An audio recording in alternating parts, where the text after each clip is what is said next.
a las actividades de la unidad temática 8. Yo voy a empezar con los fundamentos de laboratorio. Esperen que ya les voy a ir compartiendo el Power. Así, ahí estamos. Y vamos a hacer presentación desde el principio. Bueno, fíjense que ya en esta unidad vamos a hablar de hormonas todo el tiempo. En la unidad temática 8 tenemos una guía de autoestudio donde vamos a ver la parte de hormonas sexuales, embarazo, prolactina, lactancia, ¿sí? Y con los docentes de ACAP van a encarar el tema de crecimiento, fisiología ósea y principios de dosaje hormonal, que es un poquito lo que yo les voy a hablar en el día de hoy. Entonces, empezamos con el tema de hormonas, que el sistema endocrino es uno de los sistemas de regulación y control de todo el organismo, ¿sí? Entonces vamos a, si bien están caracterizados los distintos sistemas hormonales y uno los trata de ordenar de acuerdo al libro, ahí tienen la bibliografía para cada uno de los temas, y vamos a ir viendo la tiroides, las gónadas, la suprarrenal, etc. Todos estos temas tienen en común que vamos a hablar de hormonas y vamos a hablar de valores, concentraciones de hormonas. La hormona aumenta, la hormona disminuye, tiene ritmo circadiano, tiene pulsatilidad, está regulada por retroalimentación negativa, positiva. Bueno, cada hormona que analicemos, cada sistema endocrino que vayamos a analizar, va a tener sus características, ¿sí? Propias en cuanto a funcionamiento, en cuanto a regulación, en cuanto al tipo de hormonas de las que hablamos, si son esteroideas o hidrofílicas. Tiene que ver el tipo de receptores a los cuales se va a unir esa hormona. Es decir, tiene una variabilidad, tiene una amplitud el tema enorme, ¿sí? Entonces, el tema del valor numérico, la concentración de esas hormonas, que vayamos a ir leyendo, no es necesario que nos acordemos los valores, así como estudiábamos o sabemos el valor de la glucemia o el valor del colesterol, pero lo que sí tenemos que tener presente que las concentraciones de las hormonas son muy diferentes a estos metabolitos de los que por ahí ya estuvimos analizando en el cuatrimestre pasado. Por ejemplo, la glucosa, que normalmente está entre 70 y 100 miligramos por ciento, sería 7 a 1 gramo litro, la vamos a tener a este nivel, ¿no? Sería la unidad del gramo, ¿sí? En nuestro sistema métrico decimal. El colesterol también está en el orden de los gramos por litro. Calcio y magnesio, por ejemplo, que son metabolitos que están en concentraciones más bajas, andamos en el orden de los miligramos, ¿sí? Por decilitro, ¿sí? Entonces, fíjense, gramo, decigramo, centigramo, miligramo. Acá nos estábamos moviendo con los metabolitos comunes, o estos metabolitos que son productos del metabolismo intermedio. Sin embargo, cuando vamos a hablar de las hormonas, el rango de concentración que manejan las hormonas y otros mediadores químicos, no solo en sangre, sino en otros líquidos biológicos, como puede ser, por ejemplo, la orina, son bajas, son mucho menores a estos valores que veníamos trabajando ahora. Y fíjense, vamos a andar en el orden de los microgramos, los nanogramos, los picogramos, ¿sí? Así que fíjense la cantidad de ceritos que hay atrás de la coma, ¿sí? Y esas concentraciones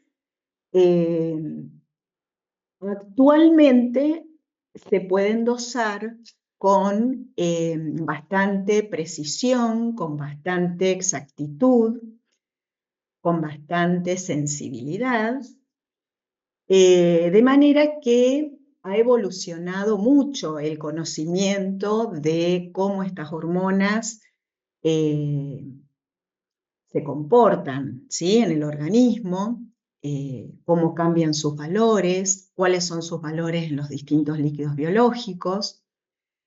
Y lo que yo les voy a contar ahora es justamente cómo hacemos para medir estas hormonas, que son metabolitos que se encuentran en muy bajas concentraciones. Y que, les vuelvo a repetir, los métodos que usamos habitualmente para dosar glucosa y colesterol, en este caso no nos van a servir, ¿sí? Fíjense que tienen el nombre, tienen la abreviatura o el símbolo, la notación numérica, la notación científica y el numerito completo, como para que tomen dimensión de lo que significa el 10 a la menos 6, 10 a la menos 9, 10 a la menos 12. Y acá les puse microgramo, nanogramo, picogramo, que son unidades comunes en cualquiera de las hormonas que vamos a empezar a estudiar ahora en esta unidad temática 8, ¿sí? Y ponemos también otros mediadores porque, bueno, no solo para las hormonas, sino para otros mensajeros químicos, que se pueden estar midiendo en líquidos biológicos, vamos a encontrar concentraciones muy bajas. Bueno, ahí en una de las guías, después van a tener este texto, está copiado de ahí, que, espérenme que hay gente. Ahí. A manera de clasificar estos métodos para medir las hormonas, van a ver que en dos grandes grupos tenemos los bioensayos, que son los que utilizan los efectos biológicos de las hormonas para evaluar su concentración, y otros son los inmunoensayos o técnicas inmunoquímicas, que son las que actualmente se utilizan. Usan anticuerpos dirigidos contra la sustancia que se va a medir, se realizan in vitro, no son bioensayos, esa es por ahí la diferencia, se hacen in vitro, en tubo, en placas, y usan como muestra distintos líquidos biológicos como sangre, orina, saliva, etc. Y a su vez estos se clasifican en inmunométricos o competitivos.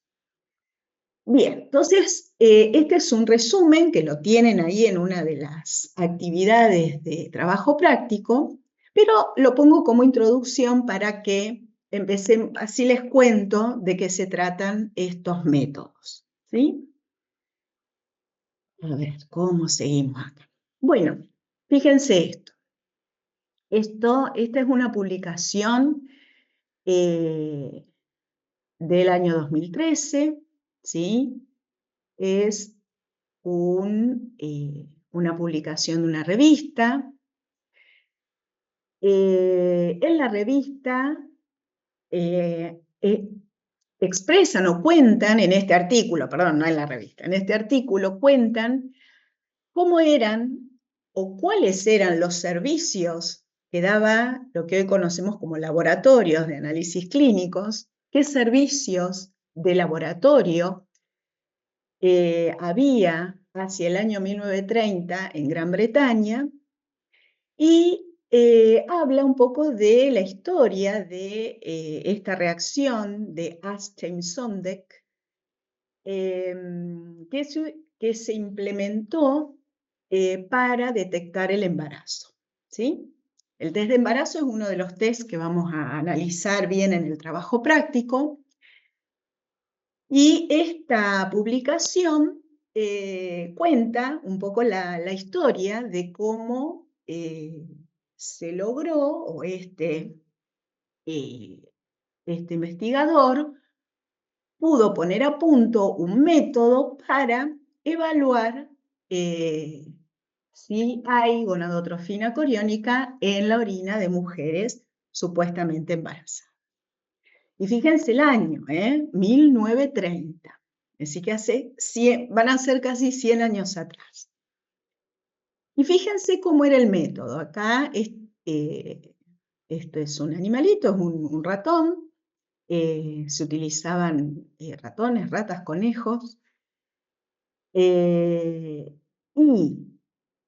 cuando a ese ratón hembra se le inyectaba la orina de una mujer que supuestamente estaba embarazada, si le inyectaban la orina, esperaban un par de días, imaginen, vayan incorporando todo esto que les digo, esperaban un par de días, luego sacrificaban al animal y miraban las gónadas, ¿sí? Entonces, si no había evidencia de cambios foliculares y de engrosamiento del útero, en el ratón esto es el útero, tiene esta formita, y aquí estarían los ovarios. Entonces, si no hay cambios en el tamaño del útero ni en los folículos, entonces esa orina que había sido inyectada en el animal no tenía gonadotrofina. Sin embargo, si aparecía, fíjense, esta hipertrofia del útero y cuerpos hemorrágicos en los ovarios, esa era una evidencia de que la orina que le habían inyectado al animal contenía gonadotrofina coriónica.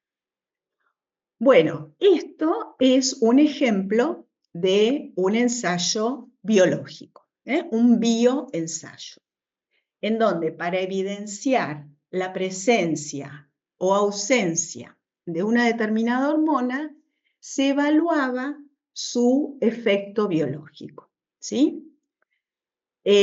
Obviamente esto ya no se usa más, pero en su momento, hace 100 años atrás, fue, digamos, una de las primeras formas de poder determinar en un líquido biológico si había o no había una hormona presente. ¿Está? Bien. Así que ese es el ejemplo de un bioensayo. Actualmente, obviamente, están en desuso. Y siguiendo con la historia, unos 20 años después, a partir de 1950, 1956, aparecen o se empiezan a desarrollar los radioinmunoanálisis. El primero que se logra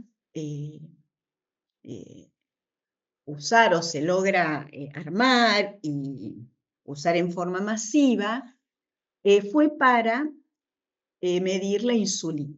Es decir, la insulina ya se sabía, había evidencias de que en los pacientes diabéticos la orina de esos pacientes era dulce, ¿sí? O tenía gusto dulce por la cantidad de glucosa que se perdía por orina.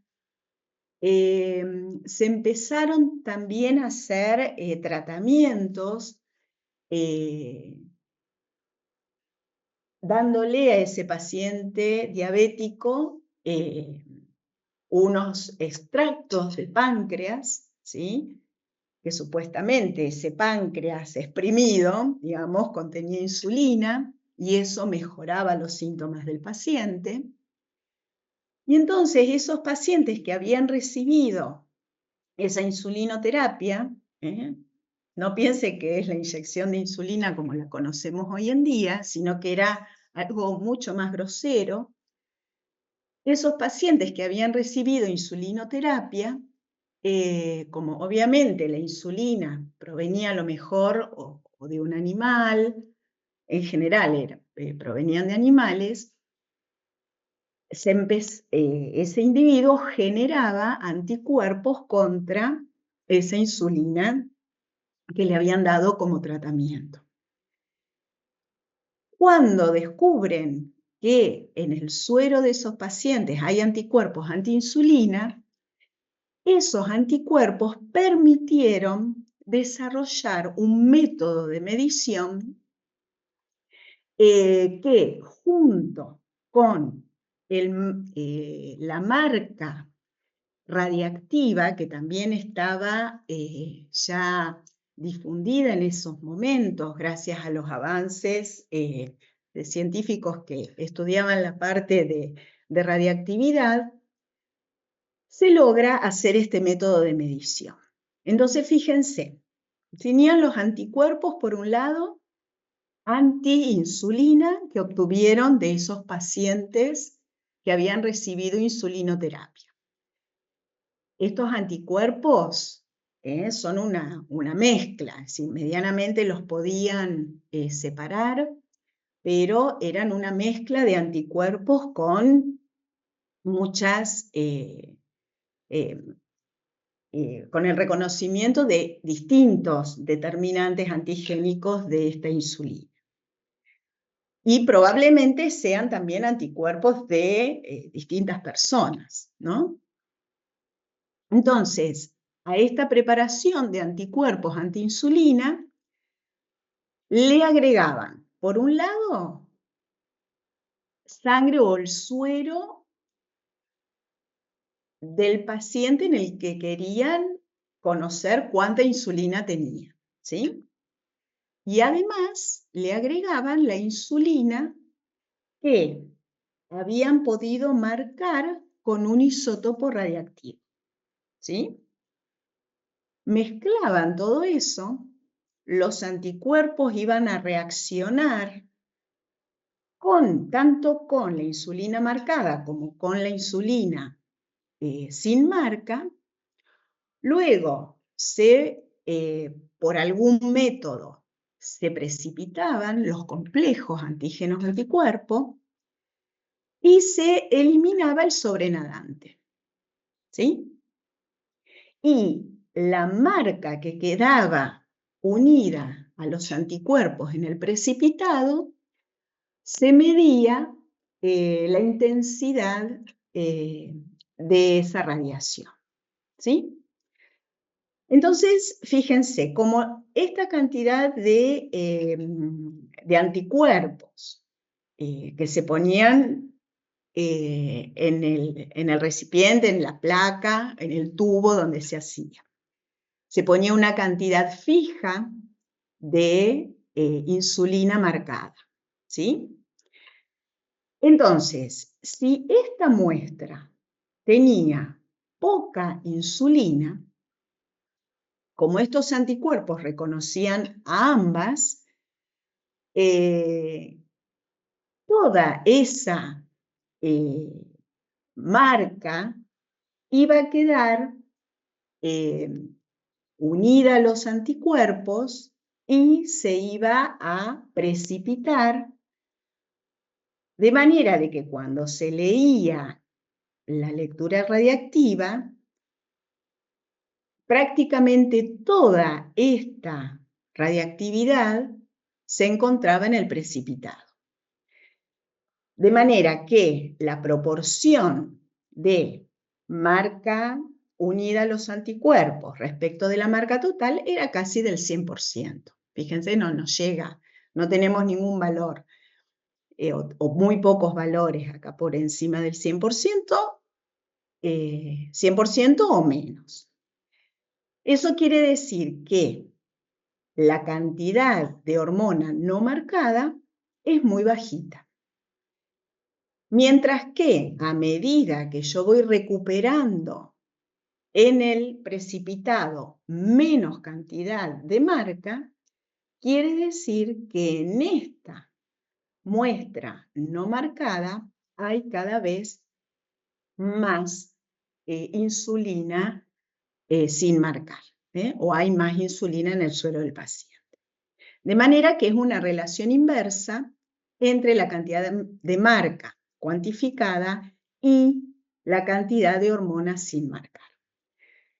Entonces, este fue un avance muy importante en donde se empezó a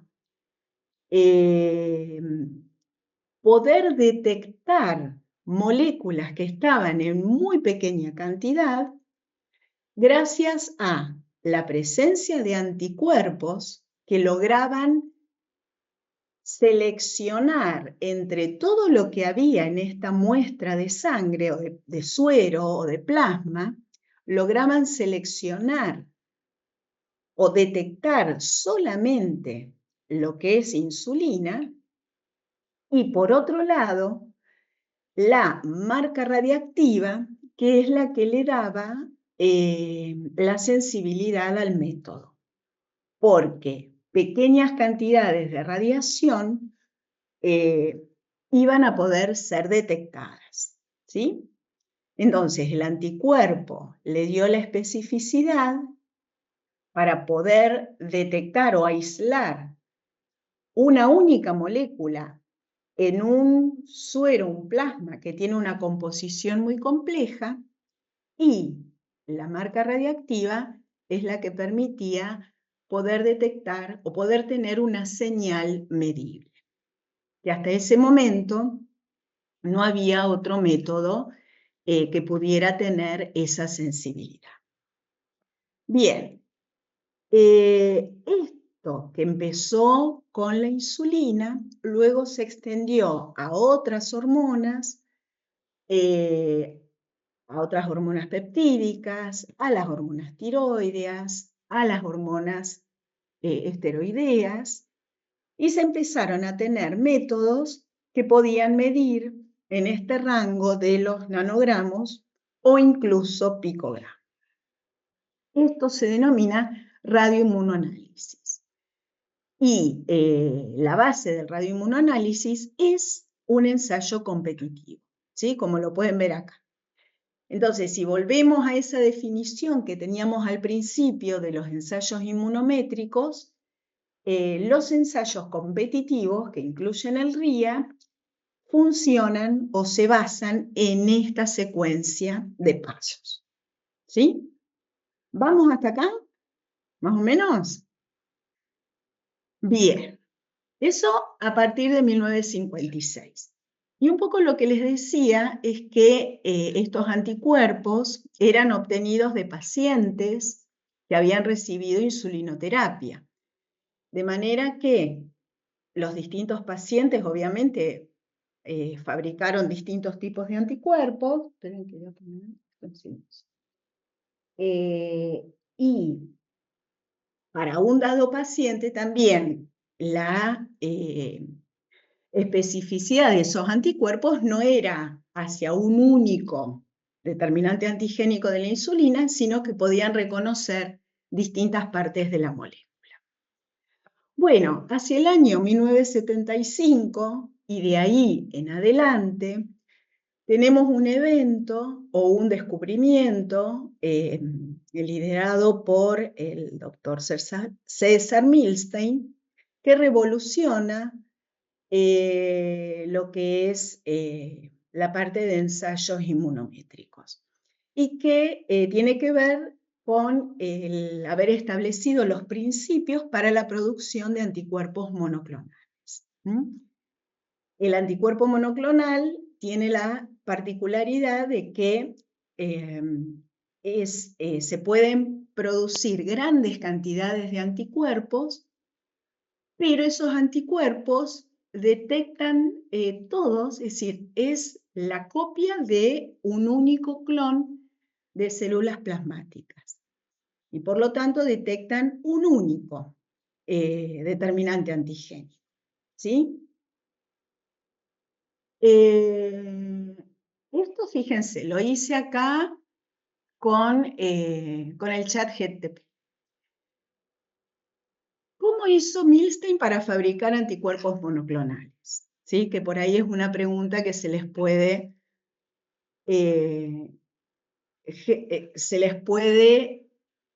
ocurrir a ustedes. Y fíjense lo que me respondió el ChatGPT. Dice, César Milstein esto es tal cual copiado, desarrolló la técnica del hibridoma, lo que permitió la producción de anticuerpos monoclonales de manera ilimitada. El proceso que idearon consistió de los siguientes pasos. Ahí está la inmunización, la extracción de linfocitos B, la fusión con células de mieloma, que entonces al extraer los linfocitos B que me interesan y fusionarlos con una célula de mieloma, se genera este hibridoma, esta célula fusionada, que sobreviven en forma indefinida en medios de cultivo especiales. Luego se selecciona el hibridoma que produce el anticuerpo que a uno le interesa y posteriormente se pasa a la clonación y producción masiva de esos anticuerpos que son todos idénticos entre sí y específicos contra ese antígeno que yo elegí o que era de interés. Y este descubrimiento permite el desarrollo de métodos diagnósticos y también de terapias contra enfermedades como el cáncer, infecciones o enfermedades autoinmunes. Y por esto reciben el premio Nobel en 1984. Y también le pedí que me hiciera al chat GPT, acá le puse mal, GTP le puse acá y es GPT. Bueno, también le puse que me hiciera una imagen, ¿sí? Y me dio esta imagen, esta inteligencia artificial generativa. ¿Qué opinan de esto? ¿Les gusta? ¿Está bueno? ¿No está bueno? ¿Hay algún error? ¿Pueden ver? Sí, yo re bien. Anda bien. Para cuando son así cuestiones muy globales, generales, está bueno, úsenlo. Fíjense que es muy coherente, es muy veraz la información, ¿sí? Ahora, ¿detectan alguna incompatibilidad entre lo que está escrito acá y la imagen que me generó?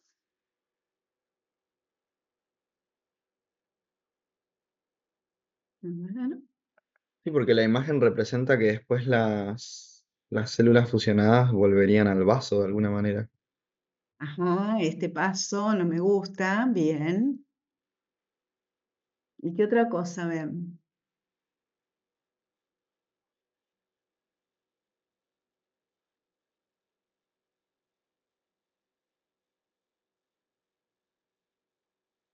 El orden está un poco raro, ¿no? Ah, bien ahí, el orden está raro, ¿sí? Pues Sí. fíjense que acá me pone que se selecciona el hibridoma y después hace la fusión. Y en realidad primero es la fusión y después se selecciona el hibridoma. ¿Está bien? Claro. Así que ojo, ¿sí? Pídanle todo lo que quieran, ¿sí? Pero controlen, ¿sí? Tienen que estar controlándolo en todo, ¿sí?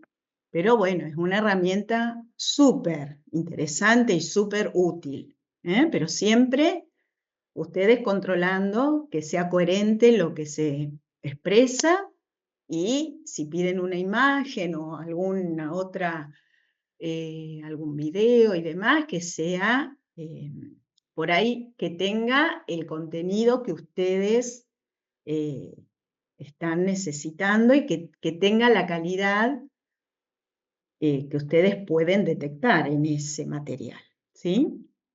Así que bueno, para mí es bienvenido el chat GPT, pero bueno, con sus cuestiones. Y por eso también, siempre que obtengan una información de inteligencia artificial, tienen que indicar que lo obtuvieron de allí. Bueno, Entonces, de esta manera hizo César Milstein para obtener los anticuerpos monoclonales. Y con estos anticuerpos monoclonales, las técnicas inmunométricas dieron un salto estrepitoso. Porque ahora teníamos un anticuerpo que detectaba o que detecta el antígeno de interés, que va a ser nuestra hormona, el antígeno es la hormona, y se agrega un segundo antígeno, un segundo anticuerpo, que ese segundo anticuerpo es el que va a tener una marca y es el que me va a permitir leer o detectar esa marca en el precipitado, ¿sí? Entonces, básicamente las técnicas inmunométricas usan un anticuerpo monoclonal. El monoclonal es este es el que es muy específico contra este antígeno, ¿sí? Muchas veces, a lo mejor, los métodos te informan cuáles son los anticuerpos que tiene pegado el tubo o la placa. Y te dice, se usó el anticuerpo 135 de no sé qué laboratorio, más el anticuerpo 834 de este otro laboratorio. Entonces, a lo mejor tienen 2 o 3 tipos distintos de anticuerpos monoclonales, porque uno reconoce este pedacito del antígeno, el otro anticuerpo reconoce la otra parte, y así la combinación de distintos anticuerpos monoclonales le da al reactivo una efectividad muy alta, ¿no? Y luego el segundo anticuerpo lo que hace es, se va a unir también en un método sándwich, ahora los vamos a ver, los distintos tipos de uniones, se va a unir a este antígeno o se va a unir al anticuerpo monoclonal para fijar la marca, que es la que después, con un detector, se va a poder leer y cuantificar, y dar un valor numérico mucho más preciso, mucho más exacto, que por ahí lo que teníamos obviamente, con un método biológico. El RIA, por otro lado, es bastante sensible porque es radiométrico. El tema es que la calidad del anticuerpo, si yo puedo combinar un anticuerpo monoclonal con un ensayo competitivo, con una molécula con marca radiactiva, estoy juntando los dos componentes más importantes de estos métodos inmunométricos. Y con eso logro una sensibilidad y una especificidad muy alta. Bueno, después los Profe, nombres que tienen estos métodos tienen que ver con el tipo, con cómo es esta marca que tiene ese segundo anticuerpo. Si la marca es radiactiva se va a llamar IRMA, si es enzimática es una ELISA, que ya lo han visto a lo mejor en micro esto, o en biología también. Si la marca es fluorescente es un FPIA, y si es una marca quimioluminiscente tenemos CLIA o CEMI. profe, consulta. Sí, a Si ver. los anticuerpos son monoclonales, significa que el tipo de antígeno que reconocen puede ser de cualquier característica, no solo tiene que ser del orden proteico, ¿no? Claro, sí, sí, por eso, porque el anticuerpo está fabricado para el antígeno que vos quieras, ¿sí? No es un anticuerpo natural, ¿sí? Como Ah, era ese anticuerpo de las personas que habían tenido insulinoterapia, ¿sí? Los anticuerpos naturales, por ahí el organismo reacciona, o el sistema inmune reacciona distinto frente a antígenos proteicos de los que no son proteicos. Pero como estos anticuerpos son producidos in vitro y vos armás un hibridoma, ¿sí?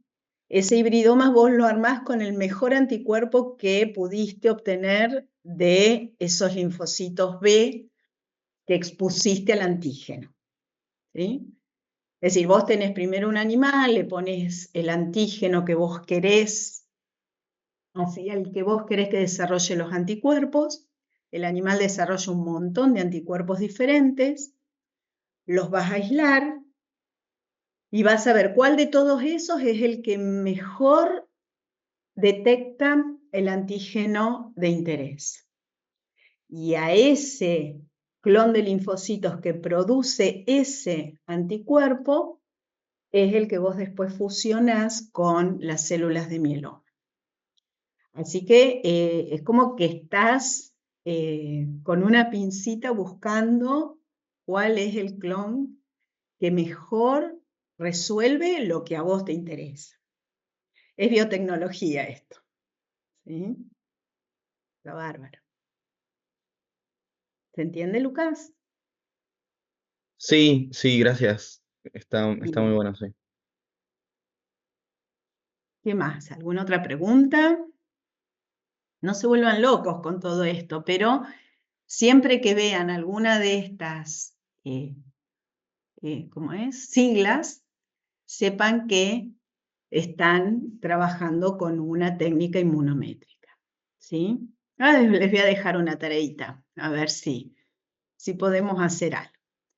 Bueno, ¿qué más? Técnicas inmunométricas. Bueno, acá después en los ELISA, que son los que usan una enzima, y esa enzima convierte después un sustrato en un sustrato colorigénico, y el pocillo desarrolla un color.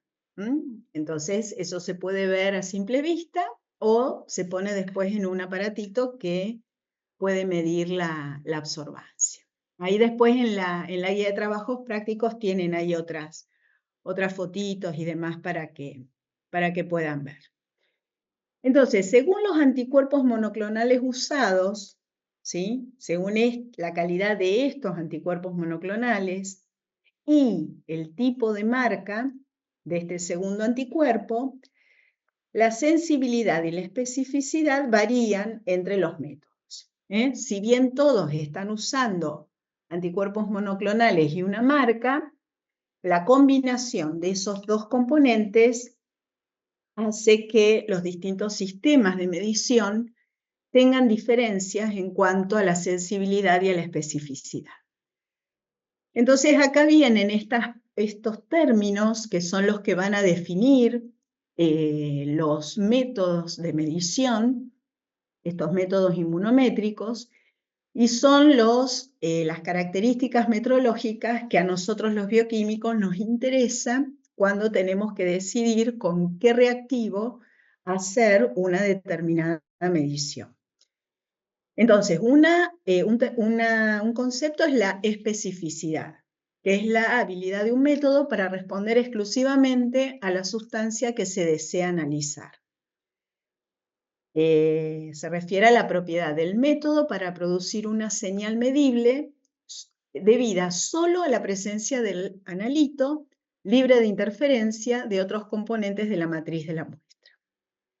¿Por qué? Porque si el anticuerpo o la mezcla de anticuerpos que tiene el reactivo detecta o reacciona con otra molécula que no es la que yo quiero medir, y bueno, ya el método no es específico, ¿sí? Y voy a tener, obviamente, un error de medición, y voy a estar a lo mejor detectando una señal cuando realmente no hay esa molécula, ¿sí? Entonces, la especificidad tiene que ver con ese reconocimiento exclusivo de lo que yo quiero medir. Y ahí eso tiene que ver con la calidad de ese anticuerpo monoclonal. El otro concepto es la sensibilidad. La sensibilidad es el cambio de respuesta por unidad de concentración. Es decir, cuando los cambios de concentración, cuando pequeños cambios de concentración generan un gran cambio de la señal que se va a medir, ya sea del color, ya sea de la quimioluminiscencia o la parte radiactiva, digo que ese método es sensible, porque logra detectar pequeños cambios en la concentración con grandes cambios de señal, ¿sí? Y si uno considera que la relación entre señal y concentración de la molécula es lineal, la pendiente bien empinada me estaría hablando de una buena sensibilidad del método. Por otro lado, la detectabilidad es la mínima cantidad de sustancia que proporciona una respuesta medible. Esto a veces también se lo llama límite de detección. ¿Cuánto es lo mínimo que ese método puede detectar? ¿Sí? Y eso también tiene que ver con la calidad de esos anticuerpos y obviamente el tipo de señal que se está emitiendo. Y después vienen estos dos conceptos, que son el de exactitud y precisión, que van a ser, o que son muy importantes para el desempeño o para calificar el desempeño del método. Uno se refiere a la cercanía, la exactitud es la cercanía del valor analítico al valor real. ¿Qué tanto, qué tan veraz o qué tan exacto, bueno, exacto es la palabra, ¿no? ¿Qué tan cerca está el valor que yo estoy realmente midiendo del valor real que tiene una muestra? Acá por ahí hay un concepto que lo van a ir viendo a medida que vayan ejerciendo y vayan leyendo resultados y valores de estudios complementarios. Pero cuando uno, por ejemplo, mide en una misma muestra, ¿sí? Mide la glucosa, por ejemplo, o mide la insulina, vamos a una hormona. En una misma muestra, no estoy diciendo un mismo paciente, digo de un paciente una única muestra, ¿sí? Cuando yo en esa muestra mido varias veces la insulina, lo más probable es que obtenga un valor de 10,1, después la vuelvo a medir y tengo 11, la vuelvo a medir 10,5, la vuelvo a medir 8, la vuelvo a medir 9,7, ¿sí? No me va a dar. Si la mido 10 veces, no me va a dar las 10 veces, 10, 10, 10, 10, 10, 10. ¿Sí? Entonces, ¿cuál es el valor real? El valor verdadero. Y bueno, uno no lo sabe en realidad cuál es el valor verdadero. Lo único que podemos saber es qué tan cerca estamos de ese valor verdadero. Y esa es la exactitud del método. ¿Sí? Para conocer la exactitud del método, yo debo contar con una muestra que tenga un valor conocido. Y entonces yo la mido y comparo. A ver cuánto me alejé de ese valor asignado que tiene la muestra. Entonces nosotros en nuestra práctica diaria estamos permanentemente trabajando con controles, con estándares, para ir asegurando que estamos controlando todas las variables de medición y asegurando la exactitud de lo que da ese método. ¿Sí? Entonces, exactitud tiene que ver con el valor real, qué tan cerca estoy del valor real. Y la precisión tiene que ver con cuánto me desvío, cuánta variabilidad hay en las sucesivas repeticiones de la determinación. Si volvemos a hacer el ejemplo de la insulina, Si yo en esas 10 repeticiones voy de 8, valores de 8, de 8,5, 9, 9,5, 10, es una cosa. Pero si agarro otro método y en una repetición, la misma muestra, que supuestamente no cambia su composición, pero yo la mido una vez, me da 7, después me da 12, después me da 5, después me da 8, a lo mejor el valor promedio es el mismo, pero con un método obtuve mucha más dispersión, ¿sí? O imprecisión, y con el otro esa amplitud de distintos valores fue menor. Entonces, a veces, en vez de hablar de precisión, en realidad es más fácil entender la imprecisión, que tiene que ver con esta dispersión, este coeficiente de variación, esta variabilidad analítica que tienen todos los métodos, ¿sí? Y bueno, acá está cómo se hace, haciendo ensayos repetitivos de una misma muestra o de un conjunto de muestras, y luego se calcula el desvío estándar. Por ahí, bueno, acá ya nos metemos con algo de estadística y demás, pero obviamente esto excede a lo que ustedes tienen que manejar, pero tengan en cuenta que todos los métodos tienen error, ¿sí? Todos tienen algo de error, algunos en la especificidad, otros en la sensibilidad, otros en la exactitud, otros en la precisión. Y por eso es importante que siempre estén, y más en estos métodos inmunométricos que son tan diversos y tan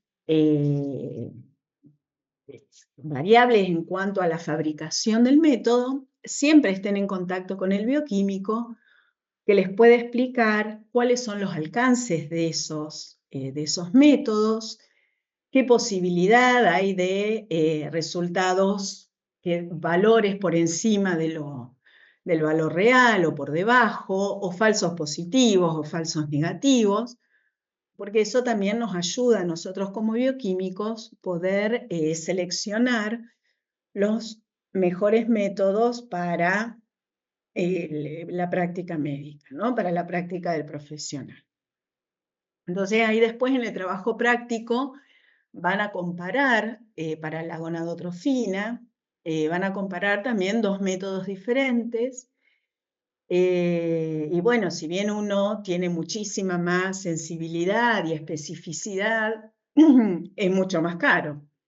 Entonces, a veces en distintas situaciones, si a ustedes les toca dirigir un hospital público y no hay recursos, y bueno, a lo mejor con lo que gastan para comprar una caja del reactivo más caro, a lo mejor están comprando 50 o 100 veces más de otro reactivo que tiene menos sensibilidad, pero si ustedes toman una decisión de a lo mejor testear a la paciente en determinado o después de tantas semanas de la última menstruación, ya la muestra biológica que están solicitando ya les permite mejorar considerablemente la sensibilidad del método. Aunque el método no es sensible en sí, pero sí la muestra que obtienen, digamos que es imposible que no lo puedan detectar, ya no tiene sentido utilizar un método tan caro. Entonces, ahí es donde se tienen estas discusiones, cuál se compra, con cuál se invierte, en qué es imprescindible invertir, en qué tipo de métodos, para qué patologías, para qué diagnósticos que tengan que ver con la salud de la población, y qué otras determinaciones por ahí no requieren a lo mejor tanta sensibilidad o tanta precisión. No siempre que algo sea caro, ¿sí?, asegura la utilidad del método.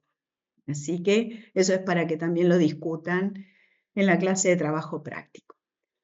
Bueno, y después lo último que les quería presentar es esto, que son pruebas funcionales o pruebas dinámicas. También hacemos una introducción, y ya terminamos. En el trabajo práctico,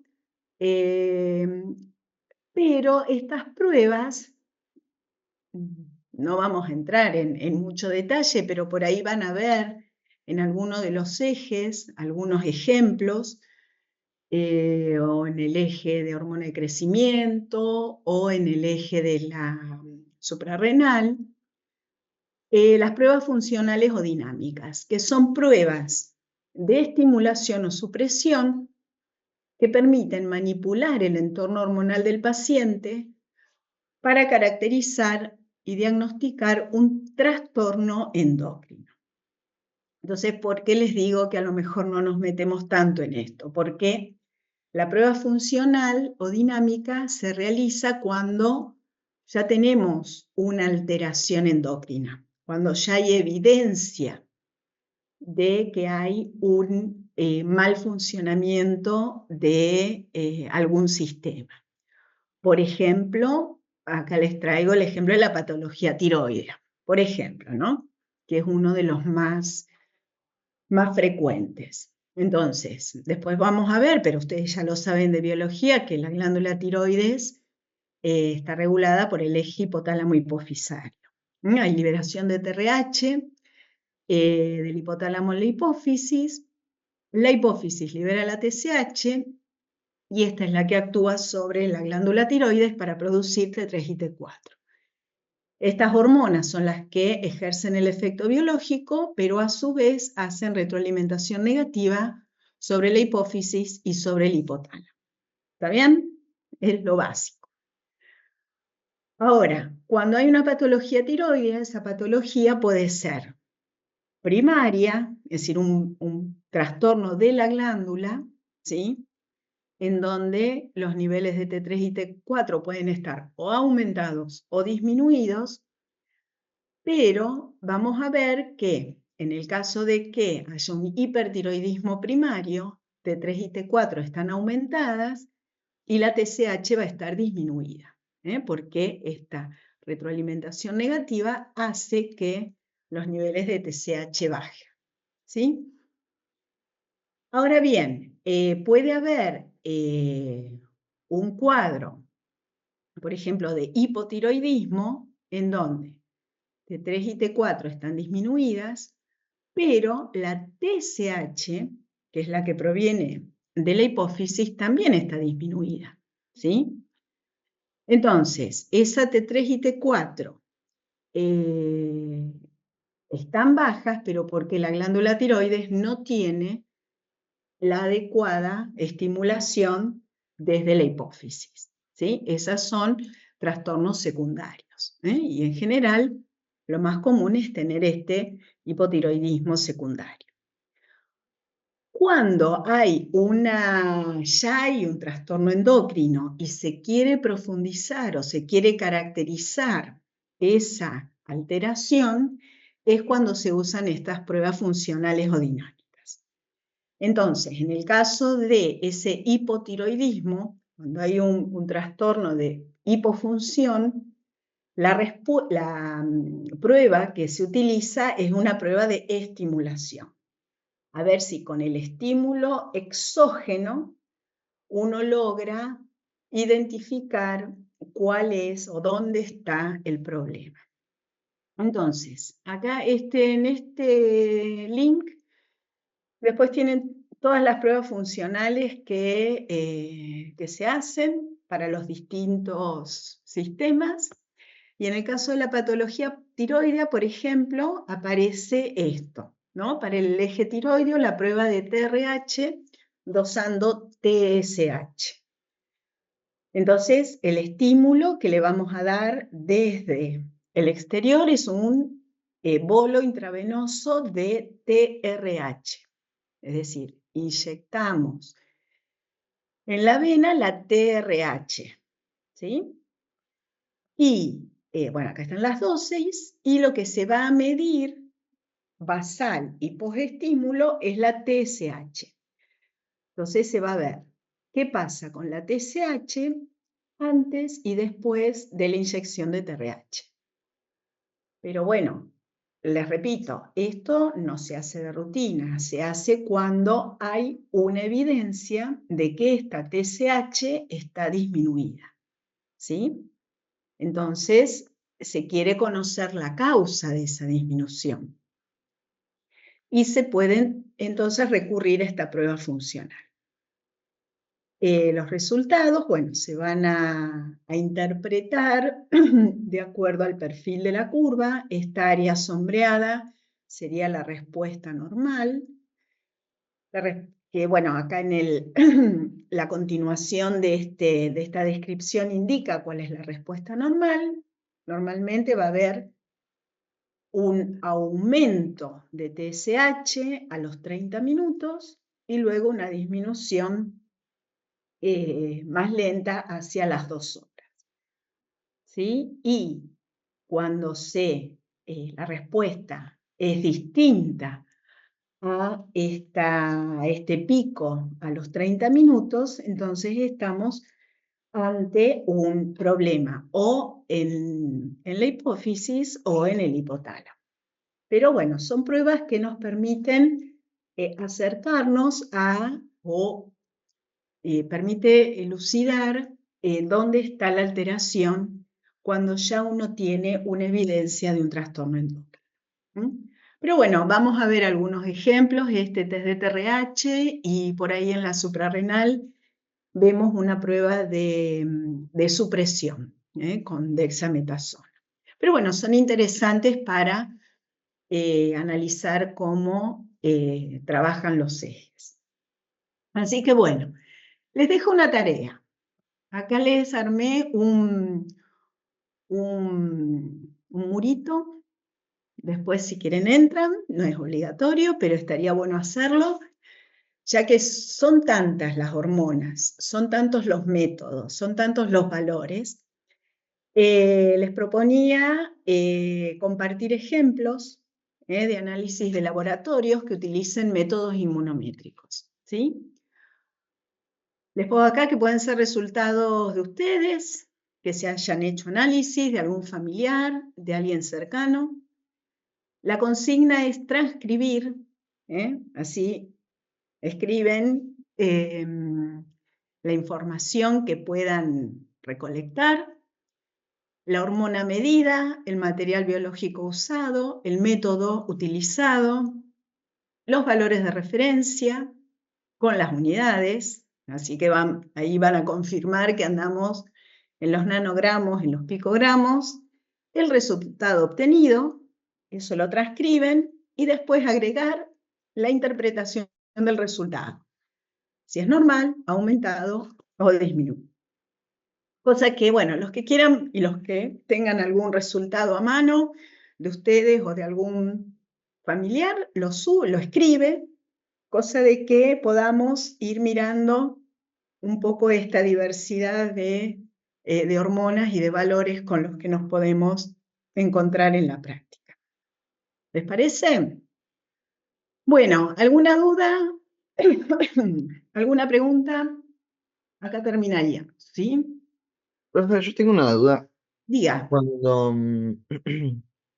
tengo dos. dale. La primera era cuando estaba hablando de los métodos de sensibilidad, de que más o menos sensible implica Acá. que la muestra biológica, claro, que la muestra biológica, si tiene poca cantidad de lo que estoy buscando medir, necesito una prueba de mayor sensibilidad. Pero, ¿hay algún método, hay alguna manera en la que se pueda como concentrar esa muestra biológica? Por ejemplo, no sé, el suero de alguna paciente que estemos buscando hormona gonadotropina coriónica, que se pueda concentrar para usar una muestra de menos sensibilidad. No sé si se entiende la pregunta. Sí, sí, podés hacer una concentración, pero Es tan delicada la interacción esta antígeno-anticuerpo que requiere un dado pH, una fuerza iónica, una osmolaridad. Muchas veces uno tiene que poner la muestra con un diluyente que le va a terminar de dar esas propiedades físicas para que la interacción sea adecuada. Así que sí, hay maneras de, si vos no llega a detectar el método, vos podés o ponerle más cantidad del suero, pues teóricamente ahí vas a poner más cantidad de hormona, por más que haya poco. Pero en realidad concentrar la muestra estaría modificando esa matriz que llamamos, ¿sí? Que es ese suero con todas esas proteínas que hay. Las proteínas son muy interfirientes en los métodos inmunométricos. Hay de todo tipo de proteínas y uno nunca sabe hasta dónde esas proteínas pueden estar generando un tipo de interferencia.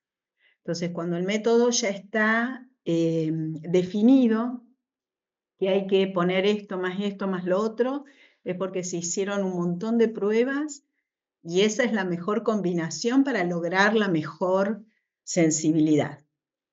La falta de detección va a tener que ver con el tipo de anticuerpo o la cantidad de anticuerpo que se está pegando en ese soporte para poder medir la muestra. Pero vos pensás que esos anticuerpos al fabricante del reactivo les cuesta también. Entonces, ahí es donde tiene que balancear entre hacer un reactivo ultra sensible que sale carísimo y que nadie se lo compra, o poder ponerle una cantidad de anticuerpo suficiente para detectar la mayoría de las alteraciones y que a él no le genere un gasto enorme de fabricación, ¿sí? Pues son muy caras estas cosas. Así que ahí está el balance que hay que tener. Sí, sí, está muy bien. Uno puede hacer desde la mesada algún artilugio, ¿no? Pero en realidad lo mejor ahí es poder usar otro método distinto, que tenga otro tipo de anticuerpo u otra cantidad de anticuerpo a ver si se detecta. ¿Sí? Bien, buenísimo. Y la otra pregunta era si con el tema de los anticuerpos monoclonales, pensaba si se pueden usar como con algún tipo de actividad biológica, como por ejemplo que se puedan unir a algún receptor o algo por el estilo, o solo Sí, detectan. sí, toda la terapia génica, muchas de las terapias génicas usan estos anticuerpos monoclonales. Sí, sí. Para bloquear algún receptor o para bloquear algún autoanticuerpo que se haya generado, una enfermedad autoinmune. Acuérdense que en estas incompatibilidades fetomaternas, el tratamiento es gamma-globulina, son anticuerpos contra anticuerpos, para evitar que atraviesen la placenta. Así que sí, mientras más específico es el direccionamiento, la afinidad de ese anticuerpo, mejor es el objetivo o más específico es el objetivo al que está siendo dirigido. Pero sí, contra el cáncer, contra infecciones, contra enfermedades autoinmunes, se utilizan anticuerpos y anticuerpos monoclonales también.